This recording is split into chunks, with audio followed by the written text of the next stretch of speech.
Athaki a timu ya Bull Youngster kaunti-inĩ ya Kajiado ni marũrũnganĩte na kũrũgamia waki wa rũthingo rwa ihiga kĩharo-inĩ gĩa Kasoro Bahari. Marateta na kuga gwakwo kwa rũthingo rũrũ rwa mita 2 tu kuma harĩa kĩharo gĩkinyĩte nĩguo kũiga athaki hatĩka-inĩ ya mĩtino, na oho makauga rũthingo rũrũ nĩ rĩkũgiria macambĩki arĩa mokaga kwĩyonera mũbira wa magũrũ mweke wa kwĩyonera, gũkĩrĩ ũguo makendekithia gũthondekwo gwa kĩharo ithenya-inĩ rĩa rũthingo.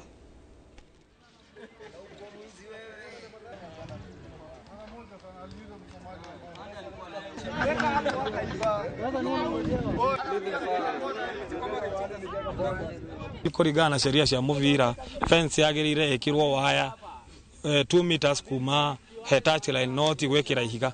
Tũrona ihiga rĩekĩrwo haha nĩ rĩgũkorwo rĩna dangers nyingĩ mũno, nĩ ũndũ ona athaki mangĩcukumana hanini kana mũndũ age control hanini, ũgũthiĩ ũgũthe ihiga rĩu na nĩ gũkorwo dangerous. Mradi imepitishwaje na kuna mtu officially pay alihusishwa kwa hiyo mradi yote. Secondly, hii ukuta tunaona ikiwekwa, safety ya wachezaji wetu itakuwa imejangaliwa hata kidogo, sababu sasa sema mchezaji aumie hapa agongwe na ukuta pengine avunjike, so hiyo tena ni gharama. Kuna wazazi wetu wanakuja kuangalia mpira na huwa wanatuchangia a lot of money. Juu kuna box yenye sisi kama wana Kasoro Bahari huwa tunazunguka nayo. Sasa hizi tunaweka hapo ukuta ya mawe.